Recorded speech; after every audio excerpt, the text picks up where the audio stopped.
In early 2012, Instagram was a photo sharing app with no revenue, a tiny team, and just 25 million users. But behind the scenes, two of Silicon Valley's biggest giants, Twitter and Facebook, were preparing to battle for control of what would become one of the most powerful platforms in the world. Twitter made the first move. CEO Dick Costolo invited Instagram's co-founder Kevin Systrom and Mike Krieger to the luxurious St. Regis Hotel. Over sushi and breakfast, they pitched a vision. System could keep running Instagram and become Twitter's head of product. They even put a number on it: 7 to 10% of Twitter's stock. That's around $500 million to $700 million. But Systrom wasn't convinced. He told Twitter chairman Jack Dorsey, a friend, that he didn't want to sell. Not yet. He wanted to build something so important no one could afford to buy it. Dorsey understood and introduced Systrom to Sequoia Capital to help raise more funding. Privately, Systrom would tell friends that Twitter never made a serious offer. In truth, they just never offered him what he took seriously: real independence.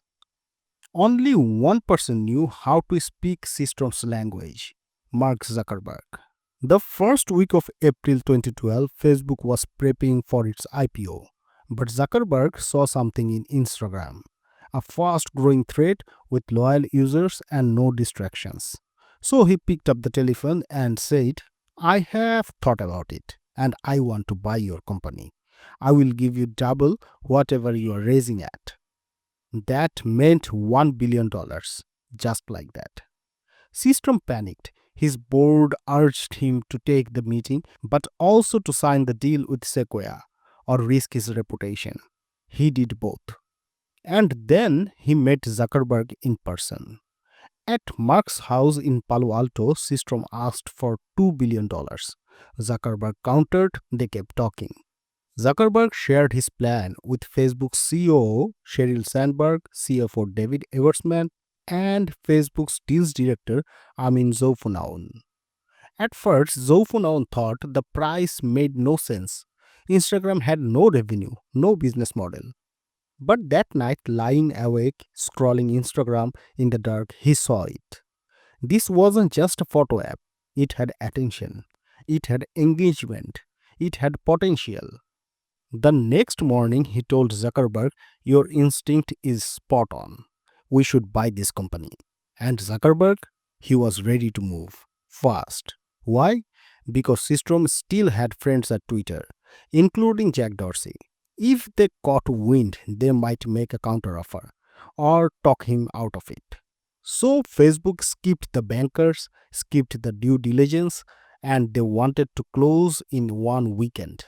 As Facebook's team worked through the logistics, Systrom and Krieger sat at a Caltron station weighing the future. Without Facebook, they would have to grow fast, build infrastructure, and fight off copycats.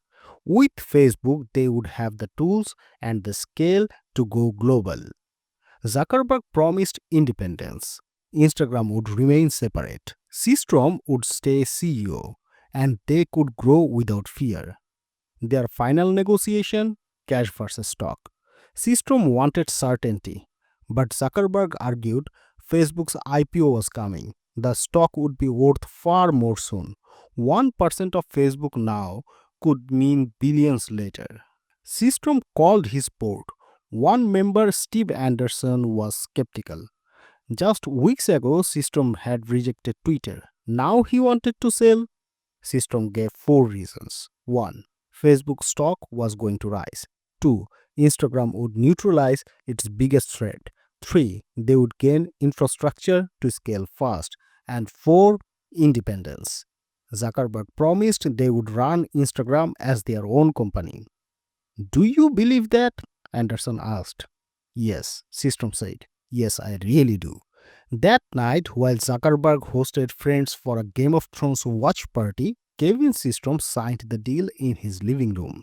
$1 billion, no integration, just vision, speed, and instinct.